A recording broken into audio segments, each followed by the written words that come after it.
అందరికీ welcome back to my channel. అలా మీ శ్రీత. నేను వాళ్ళు చేయబోయే రెసిపీ సింపుల్గా సూపర్ టేస్టీ ఉండే కొబ్బరి పచ్చడి అండి. 2 విధాలు చేస్తాను చూడండి. ఆయిల్ కాగిన తర్వాత నేను పచ్చిమిరకాయలు ఘాట్లు పెట్టుకున్నానండి లైట్గా, ఎందుకంటే పేలకుండా ఉంటాయి వేపేటప్పుడని. వేపి పచ్చిమిరకాయలు తీసి పక్కన పెట్టి అదే ఆయిల్లో మనం పోపు దినుసులు వేసి లైట్గా వేగిన తర్వాత వెల్లుల్లిపాయలు, కరివేపాకు, కొత్తిమీర వేసి స్టవ్ ఆఫ్ చేసుకోవాలండి. కొంచెం వేగిన తర్వాత మనం మిక్సీ జార్ తీసుకుని వేపిన పచ్చిమిరపకాయలను వేసి చిన్న చిన్నగా కోసుకోవాలండి. కొబ్బరి ముక్కలు అవి వేసి కొంచెం చింతపండు, కొంచెం కళ్ళుప్పు, దాని బదులు మీరు సాల్ట్ కూడా వేసుకోవచ్చండి. వెల్లుల్లిపాయలు కొంచెం ఎక్కువ వేసుకోండి. కొంచెం జీలకర్ర వేసి గ్రైండ్ చేసుకోవాలండి కొబ్బరిని.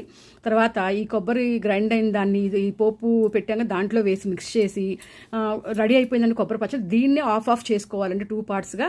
సగం పక్కన పెట్టి ప్లెయిన్గా, మిగతా సగంలో ఉల్లిపాయలు, పెరుగు వేసుకుంటే అసలు 2 టేస్టులు, డిఫరెంట్ టేస్ట్లు అంటే సూపర్గా ఉంటుంది అసలుకి కొబ్బరి పచ్చడి. మీరు ఒకసారి ట్రై చేయండి. అన్నంలోకి, దోశల్లోకి, ఇడ్లీలోకి సూపర్గా ఉంటుందండి. ఈ డీటెయిల్ వీడియో నా ఛానల్లో ఉంది. ఈ రెసిపీ నచ్చితే కనుక లైక్, subscribe my channel.